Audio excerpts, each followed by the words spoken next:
বিয়ের ৩ বছর পার হয়ে গেছে। বিনোদ আর গৌরী বহুবার বাচ্চা নিতে চেষ্টা করেও ব্যর্থ হচ্ছে। এই জন্য তাদের মধ্যে একটা অপূর্ণতা কাজ করছিল। তবে অবশেষে অনেক ট্রিটমেন্টের পর গৌরী কনসিভ করে। তাদের সংসারের জন্য শান্তি ফিরে আসে। কিন্তু তাদের সেই আনন্দ এক মুহূর্তেই বিলীন হয়ে যায় যখন ফেসবুক আর হোয়াটসঅ্যাপ গ্রুপে গৌরীর একটি নিউড ফটো ভাইরাল হয়ে যায়। এরপর বিনোদ ওই ফটোর উৎস আর যে ফটোটি আপলোড করেছে তাকে খোঁজার মিশনে নামে, কারণ যে কোনো মূল্যেই তাকে তার ওয়াইফকে প্রোটেক্ট করতে হবে। কিন্তু কে ওই ফটোটি আপলোড করেছে, কেন করেছে, কিভাবে করেছে? বিনোদকে আদৌ তাকে খুঁজে বের করতে পারবে? আর যদি বের করতে পারে তাহলে বিনোদ তাকে কী শাস্তি দিবে? জানতে শেষ পর্যন্ত দেখতে থাকুন। হ্যালো ফ্রেন্ডস, দিস ইজ প্লাবন অ্যান্ড ওয়েলকাম টু প্লাবন ওয়ার্ল্ড। বলছি মালায়ালাম ভাষায় মুক্তি পাওয়া ড্রামা থ্রিলার মুভি আইডি দি ফেকের কথা। মুভির প্রথমেই আমাদের বিনোদ আর গৌরী নামে এক কাপড়কে দেখানো হয়। তারা বিয়ে করেছে 3 বছর। এ পর্যন্ত বহুবার বাচ্চা নেওয়ার চেষ্টাও করেছে, কিন্তু বাচ্চা হচ্ছে না। তারা অনেক ট্রিটমেন্টও নিয়েছে। তবে অবশেষে ডক্টর তাদেরকে জানায়, তোমরা শেষ একবার চেষ্টা করো। যদি এতেও কাজ না হয় তাহলে আমাদের আইভিএফের দিকে যেতে হবে। আর আইভিএফ পদ্ধতি যেহেতু নিরাপদ, সেজন্য বিনোদরা এখন চিন্তা করছিল যে এবার যদি গৌরী কনসিভ না করে তাহলে তারা আইভিএফই করাবে। বিনোদ মূলত একটি ফুড ডেলিভারি অ্যাপ কোম্পানিতে চাকরি করে। কোম্পানিটা ছোট একটা কোম্পানি। এই কোম্পানিতে যে সকল স্টাফরা চাকরি করে বা নতুন যারা জয়েন করে তাদেরকে ট্রেন করানো, এমনকি তাদের সব কিছু খেয়াল রাখার দায়িত্ব বিনোদের। এই যে লোকটাকে দেখছেন তার নাম যোশী। যোশী বিনোদের বন্ধু। আর বিনোদ যে কোম্পানিতে চাকরি করে সেটা যোশীরই কোম্পানি। যদিও বিনোদ যোশীর কোম্পানিতে কাজ করে, তারপর বাড়িতে তারা একদমই বন্ধুর মতোই। সারাদিন অফিসের কাজ শেষ করে তারা প্রতি রাতেই ছাদে বসে ড্রিঙ্ক করে এবং আড্ডা দেয়। প্রতিদিনের মতো আজও যখন তারা ড্রিঙ্ক করছিল, যোশী লক্ষ্য করে বিনোদের মন খারাপ। বিনোদ তখন যোশীকে বলে যে কাল গৌরীর চেক আপ, যদি পজিটিভ না আসে জানি না কি হবে। যোশী তখন বিনোদকে বোঝায়, আরে বিয়ে করেছো মাত্র 3 বছর, আর তোমাদের বয়স বা কত হয়েছে? আমাদের দেখো না, বিয়ের 6 বছর পর আমার মেয়ের জন্ম হয়েছে, যার যখন আসার সময় হলে এমনিতে আসবে, চিন্তা করো না। পরবর্তী দিন সকাল হতেই বিনোদ গৌরীকে চেক আপ করাতে হসপিটালে নিয়ে যায়। আর এরপর ডক্টর গৌরী আল্ট্রাসোনোগ্রাফি করে জানায় গৌরী প্রেগনেন্ট। এত বছরের চেষ্টার পর অবশেষে তারা কনসিভ করতে পেরেছে। এটা জানার পর দুজনের মধ্যে আনন্দের কোনো শেষ নেই। দুজনের মুখে হাসি ফুটে উঠেছে। আর এটা কতটা আনন্দের সেটা শুধুমাত্র ওই বাবা মাই বুঝতে পারবে যারা প্রথম বাবা হতে যাচ্ছে। যদিও বাচ্চার জন্ম হতে এখন অনেক দেরি, তারপর বিনোদ আর গৌরীর তর্স হচ্ছে না। বাচ্চা জন্ম হলে তারা কি করবে, কোথায় রাখবে, কি পড়াবে, বাচ্চা কোন খেলনা দিয়ে খেলবে, দুজন মিলে ভাবছে আর কেনাকাটা করছে। সত্যি বলতে এমনটা আমরা করেছিলাম। মানে বাচ্চার জন্মের আগেই আমরা একগাদা জিনিসপত্র কিনে রেখেছিলাম। যদিও বাচ্চা জন্মের পর অর্ধেকের বেশি জিনিসপত্র কোনো কাজে আসেনি, কিন্তু ওই যে বললাম না, নতুন নতুন বাবা মা হওয়ার একটা অন্যরকম আনন্দ কাজ করে। আর সেই আনন্দ থেকেই কিন্তু ওই জিনিসপত্র কেনা। বিনোদ এখন গৌরীর এক্সট্রা কেয়ার নিতে শুরু করেছে। গৌরীর খাওয়া দাওয়া, গৌরীর রেস্ট করা, সব কিছুর দিকে ফোকাস করছে। সুযোগ পেলেই গৌরীকে ঘরের কাজে সাহায্য করছে। তবে বিনোদের ফাইন্যান্সিয়াল অবস্থা অতটা ভালো নয়। তার উপর বেশ কিছু টাকা ঋণ করে গাড়ি কিনেছে। গৌরী আকশায় সেন্টার নামে একটি অফিসে চাকরি করত। কনসিভ করার পর থেকে সে অফিসেও যাচ্ছে না, কারণ 3 বছর পর কনসিভ করেছে। প্রথম 3 মাস তাকে খুবই সাবধানে থাকতে হবে। অবশ্য গৌতম প্ল্যান করে যে ডক্টর বলেছে 3 মাস পর তুমি স্বাভাবিকভাবে চলাচল করতে পারবে। তাই 4র্থ মাস থেকে তুমি যদি আবারও আকশা সেন্টারে কাজ শুরু করো তাহলে দুজনের ইনকাম দিয়ে আমরা অনেকটাই কভার করতে পারো। অবশ্য গৌরীও এমনটাই চাচ্ছে। এরপর একদিন বিনোদের অফিসে ধীরূপ নামে এক কর্মীর বিরুদ্ধে অভিযোগ আসে। বিনোদ তখন অফিসে এসে পৌঁছায়নি, তাই যোশী ওই ছেলেকে ডেকে অনেক বকাঝকা করছিল। এমনকি তার ফোনও চেক করে দেখতে চাচ্ছিল যে আসলে সে কী করেছে। তবে তখনই বিনোদ এসে পড়লে বিনোদ যোশীকে শান্ত করে। যোশী তো ওই ছেলেকে বের করে দিতেই চাচ্ছে, তবে বিনোদ তাকে বোঝায় যে ও নতুন, এরপর থেকে এমনটা করবে না। তবে বিনোদও তার ফোন চেক করে দেখে ফোনের মধ্যে শুধু অশ্লীল ফটো। তাই বিনোদ ধীরূপকে শেষবারের মতো সাবধান করে দেয় যে পরবর্তীতে তোমার বিরুদ্ধে এমন কোনো কমপ্লেনও যেন না দেখি, আর ফোনের এসব জিনিসের যেন না দেখি। অন্যদিকে গৌরীকে দেখা যায় আকশায় সেন্টারে গিয়ে কাজ শুরু করেছে। এরপর একদিন সকাল হতেই যোশী বিনোদের বাড়িতে এসে বিনোদকে জানায় তাদের কলোনিতে 113 নম্বর বাড়িতে যে পরিবার থাকে ওই পরিবারের মেয়েটা গত রাতেই আত্মহনন করেছে। বিনোদের কথা কেন, কি হয়েছিল? যোশী বলে ওই পারিবারিক সমস্যা। যোশী গৌরীকেও বিষয়টা জানাতে চাচ্ছিল, কিন্তু বিনোদ বাধা দেয়। বিনোদ যোশীকে বোঝায় ওর প্রেগনেন্সি চলছে, এই মুহূর্তে এমন সব খবর না দেওয়াটাই ভালো। এরপর বিনোদ আর যোশী সকালের নাস্তা সেরে অফিসের উদ্দেশ্যে বের হচ্ছিল। ঠিক তখনই পুলিশ ইন্সপেক্টর জাকারিয়া কয়েকজন কনস্টেবল নিয়ে তাদেরকে জিজ্ঞাসাবাদ করতে আসে। মূলত পাশে যে মেয়েটি আত্মহরণ করেছে ওই পরিবারের কোনো সমস্যা চলছিল কিনা এই বিষয়ে তারা ইনকোয়ারি করছে। যোশী ও জাকারিয়াকে বলে যে আমি তেমন কিছু জানি না, তবে যে কোনো কিছুতে আমরা হেল্প করব। এরপর তারা অফিসে চলে যায়। তবে অফিসে যাওয়া মাত্রই ধীরুপ নামে ওই ডেলিভারি বয় বিনোদের সাথে দেখা করে বিনোদকে বলে, স্যার আমি 2 থেকে 3 বার আপনার সাথে আপনার ওয়াইফকে দেখেছি। বিনোদের কথা ভালো, তাতে কি হয়েছে?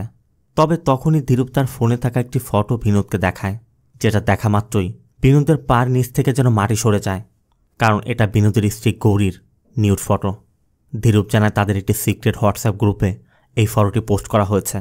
এটা দেখার পর বিনোদ আর এক মুহূর্ত অফিসে দেরি না করে সোজা বাড়িতে চলে আসে। বিনোদ বুঝতেই পারছে না বিনোদ এখন কী করবে। এই ফটো যদি সবাই দেখে ফেলে তাহলে কি হবে? এদিকে গৌরী প্রেগনেন্ট, গৌরীও যদি জানতে পারে গৌরীর বা কী পরিস্থিতি হবে। বিনোদ ভেবে ভেবে পাগল হয়ে যাচ্ছিল। বিনোদ তখন ধীরুপকে কল করে ওই গ্রুপ থেকে ফটোটি ডিলিট করে দিতে বলে। ধীরুপ বলে, স্যার এটা তো আমার পক্ষে সম্ভব নয়। গ্রুপের যে অ্যাডমিন সেই পোস্টটি করেছে, একমাত্র সেই ডিলিট করতে পারবে। তবে কে অ্যাডমিন তা আমি জানি না। আমার বন্ধুর ইনভাইটেশন লিঙ্ক থেকে আমি এই গ্রুপে জয়েন করতে পেরেছিলাম। এই জন্য ধীরুপ বিনোদকে ওই গ্রুপের লিঙ্ক পাঠিয়ে দেয়। বিনোদ গ্রুপে জয়েন করে দেখে শুধুমাত্র গৌরী নয়, গৌরী সহ আরও কয়েকটি মেয়ের ফটো দিয়ে বিভিন্ন লিঙ্ক দিয়ে রেখেছে। বিনোদ সেখানে থাকা নম্বরে কল করার চেষ্টা করে, কিন্তু কেউই পিক করছে না। এদিকে গৌরীকে অফিস থেকে পিক করার কথা। গৌরী বহুবার কল করে বিনোদকে না পেয়ে একসময় অটো নিয়ে বাসায় চলে আসে। তবে এসে দেখে বিনোদ আগেই পৌঁছে গেছে। এরপর গৌরী যখন চেঞ্জ করছিল তখন বিনোদ বারবার গৌরীকে দেখছিল, আর তার মনের মধ্যে শুধু আজে বাজে কথা ভাসছিল। কারণ বিনোদের মাথার মধ্যে এখন এগুলোই ভাসছে যে ওই ফটো যেই দেখছে গৌরীকে নিয়ে আজে বাজে মন্তব্য করছে। যদিও সেটা সামনে করছে না, কিন্তু বিনোদের মস্তিষ্কের মধ্যে ওই কথাগুলোই ভাসছে। আর এটাই স্বাভাবিক, কোনো স্বামী এটা মেনে নিতে পারবে না। বিনোদ রাতের বেলা যোশীকেও ওই ফটোটি দেখায়, সাথে এটাও জানায় ফটোটি দেখে বোঝা যাচ্ছে এটি ফেক ফটো, কেউ মর্ফ করে তৈরি করেছে। যোশী বিনোদকে শান্ত করে। যোশী বলে, তুই চিন্তা করিস না, পুলিশের সাইবার ইউনিটে আমার এক বন্ধু আছে, আমি তার সাথে কথা বলছি। এরপর যোশী তার বন্ধুর সাথে কথা বলে বিনোদকে জানায়, তুই চিন্তা করিস না, একদিনের মধ্যে সব ডিটেলস পাওয়া যাবে। যোশী জানতে চায় এই ব্যাপারে গৌরী কিছু জানে। বিনোদ বলে না। যোশী বলে, এমন সিচুয়েশনে না বলাটাই ভালো। কিন্তু বিনোদ চিন্তা করছে কতক্ষণ সে গৌরীর থেকে এটা লুকিয়ে রাখবে। সিন চলে যায় পরবর্তী দিন। বিনোদ গৌরীকে তার অফিসে ড্রপ করতে যাচ্ছিল। ঠিক তখনই বিনোদের অফিস থেকে কল আসলে বিনোদ তার সাথে অনেক বাজে ব্যবহার করছিল। এতে করে গৌরী বিনোদকে বলে, তোমার কি হয়েছে বলো তো? তুমি এত রেগে যাচ্ছ কেন? ঠিকমতো কথা বলছো না, তোমার কি হয়েছে? অবশ্য ওই ঘটনার পর থেকে বিনোদের মেজাজটা কেমন যেন খিটখিটে হয়ে গেছে। এটা বিনোদ নিজেও বুঝতে পারছে না। তবে বিনোদের এমন ব্যবহারে গৌরী বেশ কষ্ট পায়। এরপর বিনোদ অফিসে ফিরে যায়। তবে অফিসে ফিরেও বিনোদের মাথাটা নিচু হয়ে আছে, কারণ বিনোদের ধারণা ধীরুপ যেহেতু দেখেছে অফিসার আরও লোকজন হয়তোবা দেখতে পারে। এরপর যোশী বিনোদকে জানায় ওই গ্রুপের অ্যাডমিনের নাম আনিশ, সাধারণ একজন ব্যক্তি। কালুরের পাশেই SRM রোডে ওর বাড়ি। আগে একটি মোবাইল শপ ছিল, কিন্তু লসের কারণে বন্ধ করে দিয়েছে। এখন হয়তোবা অন্য কিছু করতে পারে। যোশী বিনোদকে এটা বলে, তুই যদি কোনো রিটেন কমপ্লেন করিস তাহলে ওরা অফিসিয়ালি ইনভেস্টিগেট করবে, তখন পুলিশি ফটোটি ডিলিট করার ব্যবস্থা করবে। তাই এসব নিয়ে আর চিন্তা না করে তুই তোর কাজে মনোযোগ দে বলে যোশী চলে যায়। তবে বিনোদ শান্ত হতে পারছে না। বিনোদের মনের মধ্যে আগুন জ্বলছে। বিনোদ যেহেতু আনিশের অ্যাড্রেস পেয়েছে, তাই বিনোদ ডেলিভারি বয়ের ড্রেস পরে বের হয়ে যাচ্ছিল। তবে যোশী দেখে বুঝতে পারে বিনোদ কোথায় যাচ্ছে। যদিও বিনোদ যোশীকে বলে যায় যে আমি ফিল্ড ওয়ার্কে যাচ্ছি। এরপর বিনোদ ডেলিভারি বয় সেজে আনিশের খোঁজে আনিশের বাড়িতে চলে যায়, আর সেখানে গিয়ে আনিশকে পেয়েও যায়। বিনোদ আনিশকে ওই নম্বরটি বললে আনিশ জানায় এটা তারই নম্বর। তবে আনিশ বুঝতে পারছিল না বিনোদ এক্স্যাক্টলি কী কারণে এসেছে। বিনোদ তখন আনিশকে ওই ফটোটি দেখায়। ফটোটি দেখে আনিশ বুঝতে পারে বিনোদ কী বোঝানোর চেষ্টা করছে। তবে আনিশের মা এসে পড়ায় আনিশ বিনোদকে অন্য একটি ঘরে নিয়ে যায়। আনিশ বিনোদকে ভয় দেখায় যে তুমি এই ঝামেলায় পড়ার চেষ্টা করো না, যেখান থেকে এসেছো চুপচাপ চলে যাও। আর তখনই বিনোদ আনিশের নাকটি ফাটিয়ে দেয়। আনিশও তখন বলে, ভাই আমাকে মেরো না, ওই ফটোটি আমি আপলোড করিনি। বিনোদের কথা তুমি আপলোড না করলে তুমি কোথায় পেয়েছ? আনিশ বলে, ওই ফটোটি আমি অন্য একটি ফেসবুক পেজে পেয়ে সেখান থেকে ডাউনলোড করে আমার হোয়াটসঅ্যাপ গ্রুপে আমার ব্যবসার জন্য আমি আপলোড করেছিলাম। বিনোদ তখন আনিশের কাছে তার ব্যবসার বিষয়ে জানতে চায়। আনিশ বলে তার কিছু ক্লায়েন্ট আছে, আর ওই ক্লায়েন্টদের আকর্ষণ করার জন্য সে হোয়াটসঅ্যাপ গ্রুপের মধ্যে তাদেরকে সবসময় অ্যাক্টিভ রাখতে বিভিন্ন জায়গা থেকে বিভিন্ন সোর্স থেকে মেয়েদের নিউড ফটো কালেক্ট করে সেখানে আপলোড করে। গৌরীর ফটোটাও তেমনি অন্য একটি ফেসবুক পেজে পেয়ে সেখান থেকে ডাউনলোড করে নিজের হোয়াটসঅ্যাপ গ্রুপের মধ্যে সে আপলোড করে রেখেছে। আর আনিস যে ফেসবুক পেজ থেকে এটা ডাউনলোড করেছিল ওই পেজের নাম নাদিগাল আদিগাল। এরপর বিনোদ ফিরে আসে, তবে যোশী সব কিছু বুঝতে পারছে। যোশী বিনোদকে একটি কফি শপে নিয়ে যায়। বিনোদ তখন যোশীকে আনিসের বিষয়ে সব কিছু বলে। যোশীর কথা তা বুঝতে পারছি, কিন্তু তুই যে ওকে মারতে গেলি, ও যদি পুলিশে কমপ্লেন করতো তখন তোর কি হতো? তুই জেলে গেলে গৌরীর পাশে কে থাকবে? কিন্তু বিনোদের কথা, এতদিন পর্যন্ত তাদের মধ্যে সুখ শান্তি ছিল না। যখন তাদের মধ্যে শান্তি ফিরে এলো তখন এই সমস্যা এসে দাঁড়ালো, যে জন্য বিনোদ ঘুমাতে পর্যন্ত পারছে না। যোশী বল, চল এক কাজ করি, কাল ইন্সপেক্টর জাকারির সাথে সরাসরি দেখা করে তাকে সব কিছু খুলে বলি। কিন্তু বিনোদ ভয় পাচ্ছে পুলিশকে জানালে হয়তো গৌরী জেনে যেতে পারে। এর জন্য বিনোদ পুলিশে কমপ্লেন করতে চাচ্ছে না। কিন্তু যোশীর কথা, আমরা তো অফিসিয়ালি কমপ্লেন করব না, আমরা সব কিছু করবো আনঅফিসিয়ালি। অবশ্যই তো বিনোদও রাজি হয়। এরপর বিনোদ বাড়িতে ফিরে যায়। গৌরীও বিনোদের আসার অপেক্ষায় না খেয়ে বসেছিল। তবে বিনোদ বাড়ি ফিরেই গৌরীকে জানায় আসার সময় সে রাতের খাবার খেয়ে এসেছে। গৌরীও অনেক আশা নিয়ে না খেয়ে তার জন্য বসেছিল। আবার বিনোদ আগে কখনো এমনটা করেনি। ইদানিং বিনোদও কেন যেন গৌরীকে ইগনোর করার চেষ্টা করছে। গৌরী এটা স্পষ্টই বুঝতে পারছে, কিন্তু কী কারণে করছে এটা তো আর গৌরী জানে না।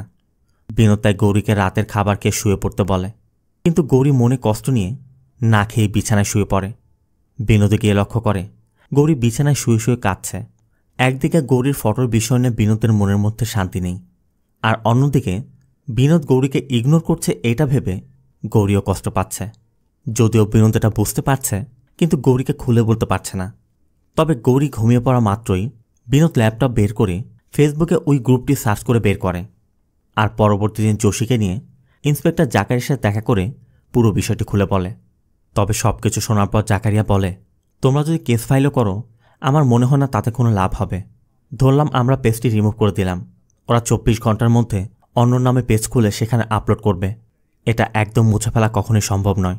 প্রতিদিন হাজারো কেস সাইবার সেলে আসে, তাই সাইবার সেলের জন্য এটা কমন বিষয়। বিনোদের কথা আপনাদের জন্য সাধারণ বিষয় হলেও আমার ওয়াইফ প্রেগনেন্ট, ওকে কোনোভাবেই জানানো যাবে না। 3 বছরের সাধনার পর আমার ওয়াইফ প্রেগনেন্ট হয়েছে। জাকারিয়া তখন 113 নম্বর বাড়ির ওই ঘটনার কথা বলে, যে ওই মেয়েটির সাথেও এমন ঘটনা ঘটেছিল। তবে ওই মেয়ের পরিবার ওই মেয়েকে সাপোর্ট করেনি, এই জন্যই তো সে আত্মহত্যা করেছে। জাকারিয়া বিনোদকে বলে, আমি আমার এন্ড থেকে যতটুকু সম্ভব তোমাকে এই কেসে সহযোগিতা করব, কিন্তু একটা বিষয় আমি তোমাকে বলে দিচ্ছি, যেই কাজটি করেছে সে তোমাদের সম্পর্কে ভালো করে জানে, তোমাদের আশেপাশেরই কেউ এটি করেছে। এরপর বিনোদ গৌরীকে তার অফিসে ড্রপ করতে যাচ্ছিল। তবে তারা যখন সিগন্যালে দাঁড়িয়েছিল তখন পাশে থাকা এক ব্যক্তি বারবার গৌরীর দিকে তাকাচ্ছিল। এতে করে বিনোদের একসময় মনে হচ্ছিল এই ব্যক্তি হয়তোবা গৌরীর ফটো দেখতে পারে। মূলত বিনোদের সিচুয়েশনটা এখন এমন যে গৌরীর দিকে যেই তাকাচ্ছে বিনোদের মনে হচ্ছে সেই হয়তোবা গৌরীর ফটো দেখেছে, তাই গৌরীকে দেখে সে বাজে কিছু চিন্তা করছে। বিনোদও তাই গৌরীকে সব জায়গা থেকে প্রোটেক্ট করার চেষ্টা করে যাচ্ছে। সিন চলে যায় রাতের বেলা। বিনোদ আর গৌরী দুজনেই ঘুমিয়েছিল। তবে বিনোদ যখন বুঝতে পারে গৌরী ঘুমিয়েছে, সাথে সাথে বিনোদ তার ল্যাপটপ বের করে আবার ওই পেজে ঢুকে ওই পেজের অ্যাডমিনের সাথে কন্ট্যাক্ট করার চেষ্টা করে। বিনোদ অনেক চিন্তাভাবনা করে কাস্টমার সেজে তাদের ইনবক্সে নক করে, আর এরপরে তারা বিনোদের রিপ্লাই দেয়। বিনোদ গৌরীর ফটো দিয়ে গৌরীকে চয়েস করে, আর এরপর তারা একটি নম্বর দেয়। এদিকে গৌরীর ঘুম ভাঙতেই বিনোদকে না দেখে গৌরীর ড্রয়িং রুমে এসে দেখে বিনোদ ল্যাপটপে কাজ করছে। তবে বিনোদ সাথে সাথে ল্যাপটপের স্ক্রিনটি বন্ধ করে দেয়। বিনোদ গৌরীকে বোঝানোর চেষ্টা করে যে আমার অফিসের কিছু পেন্ডিং কাজ ছিল সেগুলো সারছি, কিন্তু গৌরীর কথা তাই বলে তুমি এত রাতে কাজ করবে? গৌরীও ভালো মতোই বুঝতে পারছে বিনোদ আর আগের বিনোদ নেই, বিনোদ কিছু একটা লুকাচ্ছে। কিন্তু বিনোদ সবসময় এড়িয়ে যাওয়ার চেষ্টা করছে, এই জন্য গৌরী রাগ করে চলে যায়। আর এরপরে বিনোদ ছাদে গিয়ে ওই নম্বরটিতে কল করে। তবে তারা আগে তাদের পেমেন্ট চাচ্ছিল। বিনোদ বলে আমি সরাসরি পেমেন্ট করতে চাই। তারা বিনোদকে এর্নাকুলাম নর্থের লীলা রেসিডেন্সির 105 নম্বর রুমে যেতে বলে। তাই কথা মতো পরবর্তী দিনই বিনোদ লীলা রেসিডেন্সির ওই রুমটাতে যায়। কিন্তু ওই রুমে গিয়ে দেখে এখানে এক বৃদ্ধ দম্পতি রয়েছে। এখানে তো কোনো মেয়ে নেই বা যার সাথে কন্ট্যাক্ট করেছে সেও নেই। বিনোদ একসময় মনে করছিল তারা হয়তোবা ধোকা দিয়েছে, তাই বিনোদ ফিরে যাচ্ছিল। ঠিক তখনই বিনোদকে কেউ একজন ডাকে, আর এরপর সে বিনোদকে জানায় অনেক সময় পুলিশের লোক এইভাবে তাদেরকে ধরার চেষ্টা করে। তাই বিনোদ পুলিশের লোক কিনা যাচাই করতেই তারা অন্য রুমের ঠিকানা দিয়েছিল। এরপর ওই ব্যক্তি বিনোদকে অন্য একটি রুমে নিয়ে যায়। লোকটি জানা এই হোটেলটা একদমই প্রোটেক্টেড, মেয়েরা উপরের রুমগুলোতে আছে। বিনোদ পেমেন্ট করা মাত্রই সে যে কোনো মেয়েকে এনে দিবে, চাইলে বিনোদ তাকে নিয়ে বাইরেও যেতে পারে। তবে বিনোদ গৌরীর কথা বলছিল যে আমি যে মেয়ের ফটো দিয়েছি ওই মেয়েটাকে চাই, কিন্তু লোকটা বলে ওই মেয়েটা ভালো না, এর থেকে ভালো মেয়ে আছে, আপনি শুধু পেমেন্ট করুন। বিনোদ তখন পাশে থাকা কাঁটা চামচ নিয়ে ওই লোকের হাতের মধ্যে ঢুকিয়ে দেয়। বিনোদ তখন ওই লোকটাকে বলে, তোরা যে মেয়ের ফটো দিয়েছিস ওই মেয়েটিকে জানিস? সে আমার ওয়াইফ। বিনোদ জানতে চায় তোরা ফটো কোথায় পেয়েছিস। লোকটি তখন বিনোদের কাছে অনুরোধ করে, স্যার আমাকে মারবেন না, আমি ওই মেয়েকে চিনি না, আর ওই ফটো আমি পোস্ট করিনি। লোকটি তখন জানায় ওই পেজটি তারা অন্য একজনের থেকে কিনেছে, তবে যেদিন তারা পেজটি কিনেছে তার আগে থেকেই ওই ফটোটি ওই পেজের মধ্যে আপলোড করা ছিল। লোকটির কথায় বিনোদ এটাও জানতে পারে এই লোকটা শুধু ডিলার মাত্র, ওই পেজের দ্বারা যে সকল কাস্টমার নক করে তাদের সাথে ডিল করে মেয়ে সাপ্লাই দেওয়া এদের কাজ, আর পেজ পরিচালনা করার জন্য তাদের উপরও আরও অনেক ব্যক্তি আছে, তারা লক্ষ লক্ষ টাকা খরচ করে এই সকল পেজগুলো কিনে। তবে লোকটিকে টর্চার করলে লোকটি হারিকশা নামে একজন ব্যক্তির কথা বলে যে এই পেজটি ওই ব্যক্তি মেইনটেইন করে। এরপর বিনোদ বাড়িতে ফিরে দেখে গৌরী মন খারাপ করে টেবিলে বসে আছে। বিনোদ গৌরীর কাছে জানতে চাইলে গৌরী জানায় সে খাবারও খায়নি, মেডিসিনও নেয়নি। গৌরী আর সহ্য করতে পারছে না, তাই গৌরী বাধ্য হয়ে বিনোদের কাছে জানতেই চায় তুমি আমাকে ইগনোর কেন করছো? নিজের মধ্যে না রেখে অন্তত আমাকে বলবে তো। বিনোদ বলছিল কিছুই না, তুমি বসো, আমি ফ্রেশ হয়ে আসছি, এরপর একসাথে খাবার খাবো। এরপর বিনোদ যখন ফ্রেশ হতে যাচ্ছিল তখনই গৌরী ওই ফটোটি দেখিয়ে বলে, এই ফটোটাই তোমার সমস্যা তাই তো?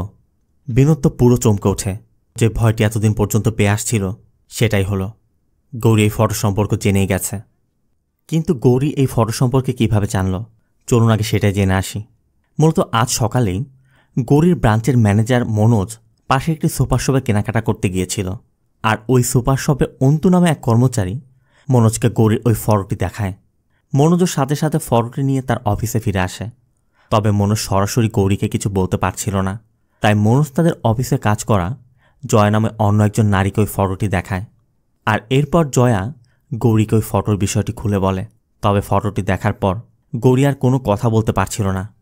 গৌরী লজ্জায় মাথা নিচু করে সোজা বাড়িতে চলে এসেছিল। গৌরী বিনোদকে বলে, এই ফটোটার জন্য তুমি খাচ্ছ না, ঘুমাচ্ছ না, বিভিন্ন জায়গায় মানুষদের পেটাচ্ছ। যার মধ্যেই কমন সেন্স আছে সে দেখলেই বুঝতে পারবে এটা ফেক ফটো। আমার তো এই ফটো নিয়ে কোনো সমস্যা নেই, তুমি কেন এই ফটো নিয়ে এত কিছু করতে যাচ্ছ? গৌরী একটু বেশি উত্তেজিত হয়ে গেলে গৌরীর পেটের মধ্যে পেইন শুরু হয়। গৌরী তখন বিনোদকে প্রমিস করায় যে তুমি আমাকে প্রমিস করো এরপর থেকে এই ফটোর বিষয়ে আর কোনো ঝামেলা করবে না, সব কিছু ভুলে যাও। বিনোদও কথা দেয়।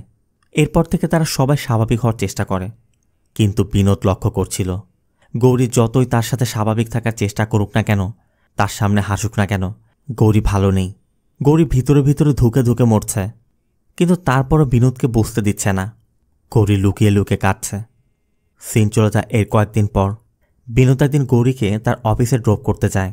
নামার সময় গৌরী ও বিনোদকে বলে দেয় আজকের পর থেকে এই ফটোর বিষয়ে আর তুমি কিছু করতে যাবে না। বিনোদও কথা দিয়ে চলে যাচ্ছিল। ঠিক তখনই বিনোদ লুকিং গ্লাসে তাকিয়ে দেখে ওই সুপার শপের অন্তু গৌরীকে ওই ফটো দেখে কিছু একটা বলছে। গৌরীও দেখা মাত্রই অন্তুকে বিভিন্ন কথা বলে সেখান থেকে তাড়িয়ে দেয়, কিন্তু বিনোদ এটা সহ্য করতে পারছিল না। বিনোদ তাই সুপার শপে গিয়ে অন্তুর নাক মুখ ফাটিয়ে দিয়ে আসে। এরপর অফিসে গেলে যোশী জানতে চাচ্ছিল আকশা সেন্টারের পাশে কি ঘটনা ঘটিয়েছিস বল। বিনোদ তখন সত্যিটা বলে যে ওই ছেলেটা গৌরীকে ফটো দেখিয়ে বাজে কথা বলেছিল, তাই নাক ফাটিয়ে দিয়ে এসেছি। যোশীর কথা তুই কতজনকে ভেবে পেটাবি? গৌরীর এখন 8 মাস চলছে, এখন এসব উল্টাপাল্টা কাজ করতে যাস না। আমি জাকিরের সাথে কথা বলে লিগালি ব্যবস্থা নেওয়ার চেষ্টা করব। কিন্তু বিনোদ তো এখন হারিকশার পর্যন্ত পৌঁছাতে পারেনি। বিনোদ ওই হারিকশাকে খুঁজে বের করতে চায়। যোশী বলছিল তোর দরকার নেই, আমি জাকিরের সাথে কথা বলে লিগালি ব্যবস্থা নিব। কিন্তু বিনোদ তো ভালো করে জানে পুলিশ এখানে বেশি কিছু করতে পারবে না, তার উপর হারিকশা একজন ফিল্ম মেকার, তাই বিনোদ তাকে ধরার অন্য একটি প্ল্যান করেছে। বিনোদ যোশীকেও তার প্ল্যানের কথা জানায়। আর অন্যদিকে বিনোদের মার খেয়ে অন্তু এটা মানতেই পারছে না। অন্তু তাই বিনোদের উপর প্রতিশোধ নিতে নিজের প্রোফাইলে গৌরীর ফটো পোস্ট করে নিজে একটি ভিডিও বানিয়ে আপলোড করে দেয়, যেখানে সে বলে যে মেয়েটির ভিডিও ভাইরাল হয়েছে তাকে আমি চিনি। মূলত ভিডিওর মধ্যে সে এই ধরনের কাজ বন্ধ করার জন্য সোশ্যাল অ্যাওয়ারনেসমূলক কথাবার্তা বলেছে। তবে এটা ছিল তার চালাকি, মানে এতদিন পর্যন্ত যারা ওই ফটো সম্পর্কে জানতো না, এখন তারাও জেনে গেল।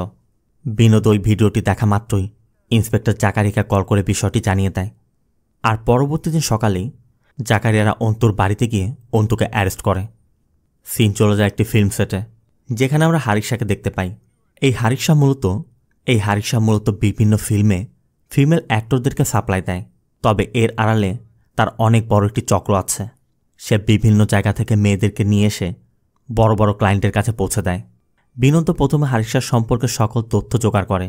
এরপর সবকিছু জানার পর বিনোদ হারিসার কাছে একটি মেয়ে পাঠিয়ে ওই মেয়েটিকে দিয়ে হারিসাকে ধরেও ফেলে। সাথে ইন্সপেক্টর জাকারিয়াও তাকে সাহায্য করছে। তবে হারিসা বুঝতে পারছিল না তাকে কেন মারা হচ্ছে। জাকারিয়া তখন হারিসাকে ওই পেজের কথা বলে। হারিসা বলে, ওই পেজটি আমি কিনেছিলাম, এটা সত্যি, কিন্তু ওই পেজের পোস্ট সম্পর্কে আমার কোনো আইডিয়াই নেই। আমি শুধু পেজটি কিনেছিলাম। তবে ওই পেজে যে পোস্টগুলো আছে সেগুলো আমি যার থেকে কিনেছিলাম সে নিজেই করেছে। হারিসা তখন টিনু নামে এক ব্যক্তির কথা বলে যে আমি টিনু থেকে পেজ কিনেছিলাম, ওই পেজটি মেনটেন করে। আর টিনুর কথা জানার পরই বিনোদ হারিসার ফোন থেকে টিনুকে ভিডিও কল করে। আর এরপরই আমরা মূলত এই চক্রের প্রধান টিনুকে দেখতে পাই। টিনু বিনোদকে দেখেই বুঝতে পারে সে ধরা পড়ে গেছে। তবে টিনু এখন কোথায় আছে তা কেউই জানে না। এদিকে হারিসার থেকে সবকিছু জানার পর পুলিশ হারিসাকে অ্যারেস্ট করে আর তার একটা প্রেস ব্রিফিং করে মিডিয়াকেও জানিয়ে দেয়। এরপর বিনোদ যোশীর সাথে দেখা করলে যোশীও বলছিল, এখন তো সব সমাধান হয়েছে, এখন শান্তি পেয়েছি। বিনোদের কথা এখনও সমাধান হয়নি। এই ফটোটি যে আপলোড করেছে ওই মূল হোতাকে আমি চাই। বিনোদের কথা ওই জানোয়ারটার জন্য আমি আমার স্ত্রীর দিকে তাকাতে পর্যন্ত পারছি না। যে কোনো মূল্য ওকে আমি ধরতে চাই। যোশী বিনোদকে বোঝায়, এখন তো সবকিছু জাকারিয়াই দেখবে, শুধু শুধু তুই কেন ইনভলভ হতে যাবি? বিনোদের কথা পুলিশ কিছুই করতে পারবে না। পুলিশ তো এটাই প্রমাণ করতে পারবে না যে টিনু এটা করেছে। হারিস তো শুধুমাত্র একজন এজেন্ট। যে ব্যক্তি ওই পোস্টটি করেছে তাকে আমাদের খুঁজে বের করতে হবে। এদিকে টিনুর যে নম্বরটি পাওয়া গিয়েছে সেটা অন্য একজন ব্যক্তির নামে রেজিস্টার করা, মানে ফেক। কে এই টিনু, কোথায় থাকে, কি করে, কোনো কিছু না জেনে বিনোদটা এখন টিনুকে কিভাবে ধরবে? তবে যোশী বলছিল, এই পরিস্থিতিতে গৌরীকে আকশার সেন্টারে আর যেতে দিস না, ওরই চাকরি করার দরকার নেই। তবে যোশী আকশার সেন্টারের কথা বলা মাত্রই বিনোদের ওই পোস্টের কথা মনে পড়ে যায়। কারণ ওই পোস্টের ক্যাপশনে লেখা ছিল, এ আকশার সেন্টারের সুন্দরী। তার মানে আকশার সেন্টারের সাথে টিনুর কোনো একটা সম্পর্ক আছে। তবে কি আছে আর কিভাবে আছে সেটা এখন খুঁজে বের করতে হবে। এই জন্য বিনোদ সোজা আকশার সেন্টার চলে যায়। বিনোদ মনোজকে আগে থেকে এখানে অপেক্ষা করতে বলেছিল। বিনোদ মনোজকেও বলে যে আমার সন্দেহ এই আকশার সেন্টার থেকেই কেউ ওর ফটো তুলেছে, নাহলে আকশার সেন্টারের কথা ক্যাপশনে কেন লিখবে? কিন্তু মনোজ বুঝতে পারছে না কেই ফটোটি তুলবে, আর আকশার সেন্টারের কথাই বা লিখতে যাবে কেন। এই জন্য বিনোদ এখানে সিসিটিভি ফুটেজ দেখতে চায়। ওই ফটোটি পেজে আপলোড করা হয়েছিল 7 তারিখে, তাই বিনোদ 6 তারিখের ফুটেজ চেক করে। বিনোদ আকশার সেন্টারে থাকা প্রতিটি ক্যামেরার সকাল থেকে রাত্রি পর্যন্ত প্রত্যেকটা ফুটেজ পর্যবেক্ষণ করে। আর এই ফুটেজের মধ্যেই সে টিনুকে দেখতে পায়। ফুটেজে স্পষ্ট দেখা যাচ্ছে টিনু কিছু ডকুমেন্টস নিয়ে অফিসে এসেছিল। তবে এই অফিস থেকে বের হওয়ার সময় বাইরে দাঁড়িয়ে নিজ মোবাইল ফোনে গৌরীর ফটো তুলছিল। তাই মনোজও বলে, ওর ডকুমেন্টস যেহেতু আমাদের কাছে আছে, আমরা ওর ঠিকানা খুঁজে বের করতে পারবো। ও আর এখন আমাদের হাত থেকে বাঁচতে পারবে না। সিন চলে যায় কোয়েম্বাটুর বাস স্ট্যান্ডে। টিনু কোয়েম্বাটুর এসেছে।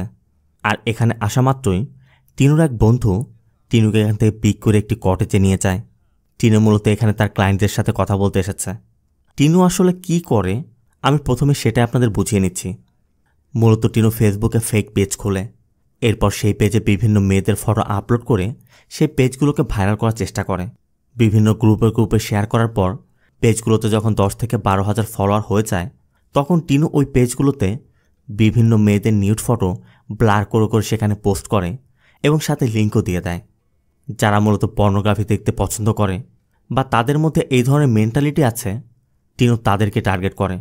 আর ওই সকল ব্যক্তিরা যখন এই ফটোগুলো দেখে টিনুর ওই পেজগুলোকে ফলো করতে শুরু করে, তখন টিনু বিভিন্ন লিঙ্ক দিয়ে এবং নম্বর দিয়ে ওই ফলোয়ারদেরকে কাস্টমারে রূপান্তর করে। কারণ টিনুর ধারণা 10,000 ব্যক্তি যদি ফলো করে তার মধ্যে 100 থেকে 200 ব্যক্তি কাস্টমার হতে পারে। তাই ওই 100 এবং 200 ব্যক্তির জন্য টিনুর এই পেজগুলো তৈরি করা। টিনু এভাবে একটি পেজ তৈরি করে। আর ওই পেজটি যখন একটু বড় হয়ে যায়, মানে একটি কাস্টমারের বেস তৈরি হয়ে যায়, তখন টিনু লক্ষ টাকার বিনিময়ে এই পেজটি এই ধরনের ক্লায়েন্টদের কাছে বিক্রি করে। কারণ টিনুর কাছে তো আর কোনো মেয়ে নেই। টিনু বিভিন্ন জায়গা থেকে ফটো কালেক্ট করে মর্ফ করে সেই ফটোগুলো আপলোড করে কাস্টমারদের কানেক্ট করার চেষ্টা করে। আর এই ব্যক্তিরা সেটা কিনে নিয়ে তাদের এজেন্ট দিয়ে ওই কাস্টমারের কাছে তাদের আন্ডারে থাকা মেয়েদেরকে পাঠিয়ে দেয়। মানে মূল বিজনেসটা এই ক্লায়েন্টদের, টিনু শুধু ওই পেজটিকে দাঁড় করিয়ে দেয়। এজন্য আপনারা মাঝে মাঝে দেখবেন অনেক আগে হয়তো বা কোনো নিউজ চ্যানেল বা কোনো ভালো গ্রুপে আপনি নিজেকে অ্যাড করেছেন বা একটি পেজে আপনি লাইক দিয়ে রেখেছিলেন। অনেকদিন যাবৎ ওই পেজে কোনো অ্যাক্টিভিটি নেই, কিন্তু হঠাৎ করে দেখবেন আপনার স্টোরিতে আজে বাজে ফটো আসতে শুরু করেছে। ওই সকল পেজগুলোকে মূলত এভাবেই ব্যবহার করা হয়। তো টিনু নতুন যে পেজটি তৈরি করেছিল সেটা ওই ক্লায়েন্টদের কাছে বিক্রি করে দেয়। আর এরপরে টিনুর বাবা টিনুকে কল করে একটি কাজের কথা বলে যে তোর একটি কাজের খোঁজ পেয়েছি, তুই দ্রুত বাড়িতে আয়। কিন্তু টিনু যেতে চাচ্ছিল না। তখন টিনুর বাবা তার বুকের ব্যথার কথা বলে যে আমার বুকের ব্যথা খুব বেড়েছে, হসপিটালে যেতে হবে। তাতেও টিনু যেতে রাজি হচ্ছে না। তখন টিনুর বাবা একসময় বলে ওঠে, তুই যদি তোর বাবাকে শেষবার দেখতে চাস তাহলে বাড়িতে আয়, নয়তো প্রয়োজন নেই। এতে করে টিনু যেতে রাজি হয়। তবে বাড়িতে যাওয়ার সময় পুলিশ টিনুর পকেটে গাঁজা পেয়ে টিনুকে অ্যারেস্ট করে। টিনুর বাবা একসময় পুলিশ কনস্টেবলে চাকরি করত। সেই সুবাদে টিনুর বাবা থানায় গিয়ে সিআইয়ের সাথে কথা বলে তার হাতে পায়ে ধরে টিনুকে ছাড়িয়ে নিয়ে আসে। সিন চলে যায় পরবর্তী দিন। টিনু ঘুম থেকে উঠে ফ্রেশ হয়ে কোথাও যাওয়ার জন্য রেডি হচ্ছিল। ঠিক তখনই বিনোদ এসে পড়ে। আর বিনোদকে দেখা মাত্রই টিনু তো পুরো অবাক হয়ে যায়। টিনু তো বুঝতেই পারছে না বিনোদ তার বাড়ি পর্যন্ত কিভাবে পৌঁছালো।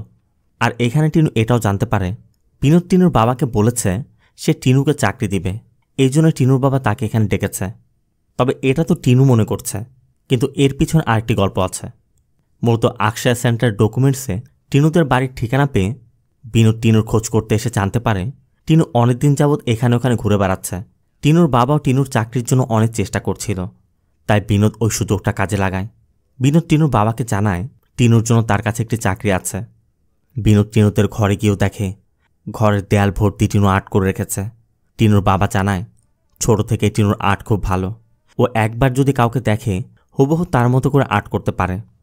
টিনুর বাবা প্রথমে বিনোদের কথা বিশ্বাস করেছিল যে আসলে হয়তো বা টিনুর চাকরির জন্য সে এসেছে। তবে পরবর্তীতে টিনুর বাবা একটু সন্দেহ হয়। তখন টিনুর বাবা বিনোদের কাছে সত্যিটা জানতে চাইলে বিনোদ তাকে সত্যিটা খুলে বলে যে আসলে টিনু কি করেছে। ছেলের বিষয়ে সবকিছু, যদিও ছেলে অন্যায় করেছে, সবকিছু জানার পর টিনুর বাবা শুধু বলছিল ও আমার একমাত্র সন্তান, এখন আমি কি করতে পারি। বিনোদের কথা আমারও আমার স্ত্রী ছাড়া কেউ নেই, তার গর্ভে আমার সন্তানও আছে। এরপরই মূলত টিনুর বাবা বিনোদের প্ল্যান মতো তার বুকে ব্যথার মিথ্যা নাটক সাজিয়েছিল। তবে টিনুকে সে বিন্দু মাত্র বুঝতে দেয়নি। বিনোদ টিনুকে তার সাথে নিয়ে যেতে চাচ্ছিল, কিন্তু টিনু তো জানে বিনোদ কেন এসেছে, কারণ বিনোদকে সে ভিডিও কলে আগেও দেখেছিল। এই জন্য টিনু যেতে চাইছে না। বিনোদ তখন টিনুকে বলে আমার সাথে না যাও, তোমার জন্য কেউ একজন অপেক্ষা করছে, তার জন্য তো যাবে। বিনোদ টিনুকে তার গার্লফ্রেন্ডের ফটো দেখায় এবং বলে টিনুর গার্লফ্রেন্ড তার কাছে আছে, তাই টিনুর আর কোনো অপশন নেই, তাকে যেতেই হবে। এই জন্য টিনু বিনোদের সাথে বের হয়ে যায়। পথে টিনু বারবার তার গার্লফ্রেন্ডকে কল করছে, কিন্তু ফোন বন্ধ। এতে করে টিনুও বুঝতে পারে তার গার্লফ্রেন্ড বিনোদের কাছেই আছে। এইভাবে কিছু দূর যাওয়ার পর যোশীও তাদের সাথে যোগ দেয়। যোশী টিনুকে দেখেই বলছিল তুমি সেই কারিগর, তোমার কাজের তো খুব প্রশংসা করতে হয় ভাই। যোশী টিনুকে তার গার্লফ্রেন্ডের ফটো দেখায় এবং বলে তুমি আমার হয়ে এই মেয়েটা একটি মড ফটো তৈরি করে দিবে। যোশীর কথা আমরা দুজনের কেউই মেয়েকে চিনি না, এই মেয়ের পরিবারে কি হবে, তার ভবিষ্যতের কি হবে, আমাদের সব চিন্তা করার দরকার নেই। টাকা যা লাগে তোমাকে আমি দিব, তুমি শুধু এই মেয়েটির ফটো মর্ফ করে দাও। তবে টিনু কোনো জবাবই দিচ্ছে না। যোশী তখন টিনুকে শুনিয়ে বিনোদকে বলে ও যদি মর্ফ করে নিউড ফটো বানিয়ে না দেয় তাতে সমস্যা কি, আমরা নিজেরাই তো সামনে দিয়ে মেয়েটির নিউড ফটো তুলে নিয়ে আসতে পারবো। মানে যোশী এটাই বোঝানোর চেষ্টা করছে যে টিনুর গার্লফ্রেন্ড তাদের কাছে, তাই এখন টিনুকে তাদের কথা শুনতেই হবে। এরপর তারা যোশীর কান নিয়ে রওনা হয়। যোশী টিনুর জন্য বেশ কয়েক বোতল বিয়ারও নিয়ে এসেছে। যোশী টিনুকে ওই বিয়ার খেতে বাধ্য করে। আর এরপর খুব জনবহুল একটি জায়গা দেখে টিনুর কাপড় চোপড় খুলিয়ে টিনুকে উলঙ্গ করে রাস্তার মধ্যে ছেড়ে দেয়। চারিদিকের মানুষ তখন টিনুর দিকে তাকিয়ে আছে, অনেকে আবার ভিডিও তৈরি করছে। টিনু কোনো মতে হাত দিয়ে তার লজ্জা স্থানটা ঢেকে রেখেছে, কিন্তু লজ্জায় সে মাথা উঁচু করতে পারছে না। এভাবে বেশ কিছুক্ষণ হাঁটার পর যোশী আর টিনুকে আবার কারে তুলে নেয়। বিনোদ তখন টিনুকে বলে নগ্ন হয়ে রাস্তায় হাঁটার কারণে তোর যে বেইজ্জতি হয়েছে, তোর কারণে প্রত্যেকটি মেয়েরও তাই হয়, এটা বোঝানোর জন্যই মূলত তোর সাথে আমরা এই কাজটি করেছি। এরপর তারা টিনুকে একটি রিসোর্টে নিয়ে যায়, যেখানে টিনুর গার্লফ্রেন্ড আগে থেকে অপেক্ষা করছিল। টিনু তার গার্লফ্রেন্ডের কাছে ছুটে গিয়ে তার গার্লফ্রেন্ডকে কনভিন্স করার চেষ্টা করে, কিন্তু সে আগে থেকে সবই জেনে গেছে। তাই সে টিনুকে আর বিশ্বাস করতে পারছে না। যে ছেলেটা মেয়েদের সাথে এমন করতে পারে তাকে কোন মেয়ে বিশ্বাস করবে? টিনুর গার্লফ্রেন্ডের কথা কে জানে? কাল যদি তোমার সাথে আমার ঝামেলা হয়, তুমি তো আমার ফরে মফ করে ছেড়ে দিতে পারো। তোমাকে দিয়ে কোনো বিশ্বাস নেই। টিনু বারবার তার কাছে হাত জোর করে ক্ষমা চাইছিল, কিন্তু টিনুর গার্লফ্রেন্ড বলে, আমার কাছে ক্ষমা চেয়ে লাভ নেই। যে নারীদের সাথে এই কাজ করেছ তাদের কাছে গিয়ে ক্ষমা চাও। যদি তারা তোমাকে ক্ষমা করে তবেই তুমি ক্ষমা পাবে। টিনু যতই বোঝানোর চেষ্টা করুক বা কনভিন্স করার চেষ্টা করুক না কেন, সে ব্রেকআপ করে চলে যায়। এরপর আমরা দেখতে পাই গৌরীও এখানে আছে। গৌরী এতদিন পর্যন্ত জানতো না টিনু এই কাজটি করেছে। তাই গৌরী টিনুর সামনে এসে টিনুকে কষে এক থাপ্পড় মারে। এরপর বিনোদ আর গৌরী চলে যায়। মূলত টিনু যে কাজটি করেছিল তার জন্য বিনোদ টিনুকে তার উপযুক্ত শাস্তি দিয়েছে। আর এইসব জানোয়ারদের সাথে এমনটাই করা উচিত। তাদেরকে যতক্ষণ পর্যন্ত উলঙ্গ করে রাস্তায় না হাঁটানো যাবে ততক্ষণ পর্যন্ত তারা অন্যের অবস্থা বুঝতে পারবে না। তবে সবথেকে ভয়ের বিষয় হচ্ছে, আগে তো এই বিষয়গুলো খুব কঠিন ছিল। খুব ট্যালেন্টেড ব্যক্তি ছাড়া এভাবে এডিট করে তৈরি করতে পারত না। তবে এখন খুবই সিম্পল হয়ে গেছে। এআইকে ব্যবহার করে অনেকে এমনটা করছে।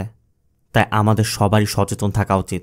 সোশ্যাল মিডিয়াতে আমরা যে ফটো দিচ্ছি, ভিডিও দিচ্ছি, কাল সেই সব ফটো এবং ভিডিও ব্যবহার করেই কেউ হয়তোবা আপনার বাজে কোনো ভিডিও তৈরি করে ভাইরাল করে দিতে পারে। আর এটা হরহামেশাই হচ্ছে। তো বিনোদ যে টিনুকে শাস্তি দিয়েছে, এটা কি টিনুর জন্য যথেষ্ট ছিল, নাকি এর থেকে বেশি শাস্তি সে ডিজার্ভ করে? বিনোদের জায়গায় আপনি থাকলে কি করতেন? কমেন্টে অবশ্যই জানাবেন। আর ভিডিওটি ভালো লাগলে ভিডিওতে লাইক দিয়ে চ্যানেলটিকে সাবস্ক্রাইব করতে একদম ভুল করবেন না। দেখা হবে অন্য কোনো মুভি বা সিরিজের এক্সপ্লেনেশন ভিডিওতে। ততক্ষণ সব ভালো থাকবেন, সুস্থ থাকবেন। আল্লাহ হাফেজ।